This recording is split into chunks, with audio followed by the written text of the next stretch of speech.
চলতেছে সেটা শক্তিশালী করার জন্য প্রশাসনকে শক্তিশালী করবে। যেন প্রশাসন অবিচল না থাকে, যেখানে যেখানে প্রশাসনের যত ত্রুটি বিচ্যুতি আছে ঢেলে সাজাবার জন্য পরামর্শ দিয়েছি। হুজুর, সবাই যৌক্তিক সময়ে নির্বাচন চাচ্ছে, আপনারা আসলে কি চাইছেন? আমরা যৌক্তিক সময় নির্বাচন চাচ্ছি। সেই যৌক্তিক সময়টুকু কত? দেখেন, এটা যৌক্তিক সময় তো বলছে যখনই পরিবেশ সৃষ্টি হবে, মানে আজকে হতে পারে, কালকে হতে পারে, 6 মাসে হতে পারে, 1 বছরে হতে পারে। সেজন্য আমরা আপনারা কি বলছি কি সংস্কার যেন চেয়েছেন? জনগণ অস্থির না হয়ে যায়, জনগণ অস্থির হওয়ার আগে যেন নির্বাচন প্লেস করা হয়, এটা আমরা তাদেরকে বলছি। কি ধরনের সংস্কার চেয়েছেন? আমরা সংস্কার চেয়েছি যেখানে কোনো দুর্নীতি থাকবে না, দুর্নীতি মুক্ত প্রশাসন যখনই করতে পারবে, মানুষ তাদের ভোটাধিকার প্রয়োগ করতে পারবে, মানুষ নির্বিঘ্নে ভোট কেন্দ্রে যেতে পারবে, ভোট দিতে পারবে, এরকম পরিবেশ যখনই সৃষ্টি হবে তখনই নির্বাচনের ব্যবস্থা করে। এবং পিআর সিস্টেমের সংখ্যানুপাতিক হারে নির্বাচনের ব্যবস্থা করার জন্য আমরা প্রধান উপদেষ্টার কাছে দাবি জানিয়েছি। অর্থনৈতিক সংস্কারের জন্য আপনারা কোনো প্রস্তাব দিয়েছেন? হ্যাঁ, আমরা বলেছি অর্থনৈতিক সংস্কারের জন্য বলেছি যে সিলেটে পরিবেশের নামে যেখানে পাথর উত্তোলন করতে আমাদেরকে বাধা দেয়, এটা আসলে ভারতের চক্রান্ত। আমাদের দেশ থেকে আমরা পাথর তুলবো, সেখানে পরিবেশের কি আছে? অথচ ভারত থেকে পাথর আমদানি করার জন্য একটা পরিবেশের দোহাই দিয়ে আমাদের এলাকা থেকে পাথর উত্তোলন করা বন্ধ করে দিয়েছে। আমরা বলছি এইটা এইটা আপনার জলদি ছেড়ে দেন, সেখান থেকে আমাদের বিশাল একটা বেনিফিট আসবে, অর্থ আসবে। এরপরে বলেছি বিদেশে রেমিটেন্স আনার জন্য আমাদের যারা প্রবাসী বন্ধুরা আছে, রেমিটেন্স জমদাররা আছে, তাদেরকে উৎসাহিত করতে হবে কিভাবে তারা রেমিটেন্স আমাদের কাছে পাঠাতে পারে। অপচয় বন্ধ করতে হবে। আমাদের দেশে সব জায়গায় অপচয় দেখা যায়। সরকারি এক মেহমানখানায়, এক বাংলুরে হাজার হাজার কোটি কোটি টাকা বরাদ্দ। অপচয় কমাতে হবে। যদি আমরা অপচয় কমাতে পারি, আমাদের অনুযায়ী যদি আমরা বন্টন করতে পারি, আমার বাবার আছে 100 টাকা, যদি বরাদ্দ করি 150 টাকা চুরি করতে হবে। কাজে বাংলাদেশের যেই পরিমাণের অর্থ আছে সেই পরিমাণে বরাদ্দ করা, অতিরিক্ত না করা।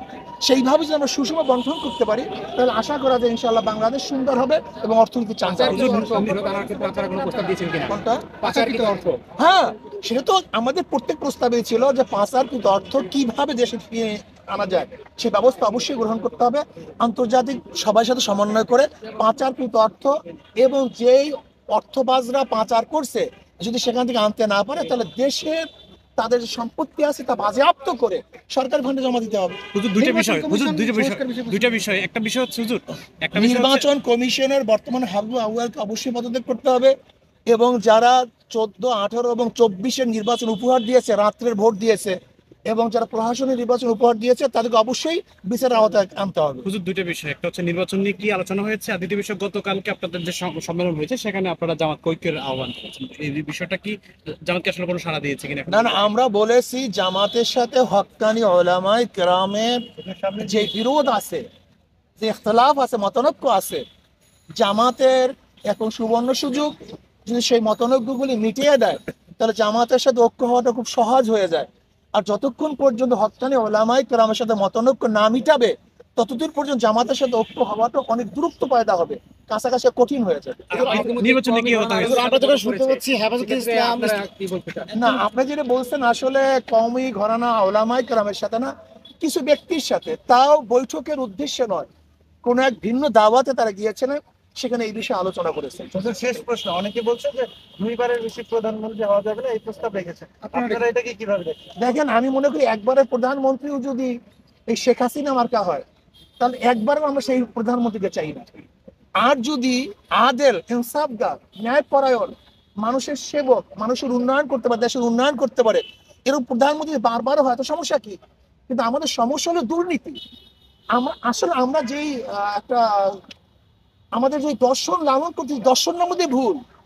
আমি দর্শনটা দেবো নাকি 1 মিনিট?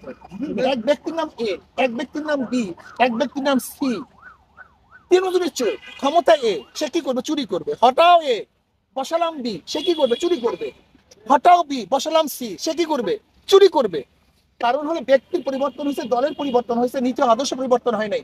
ওসি পরিবর্তন হয়, ঘুষের পরিবর্তন হয়েছে। আপনার এসপি পরিবর্তন হয়, ঘুষের কি পরিবর্তন হয়েছে? কারণটা কি? চেয়ারের পরিবর্তন হয়, লেকিন আদর্শ পরিবর্তন হয় না।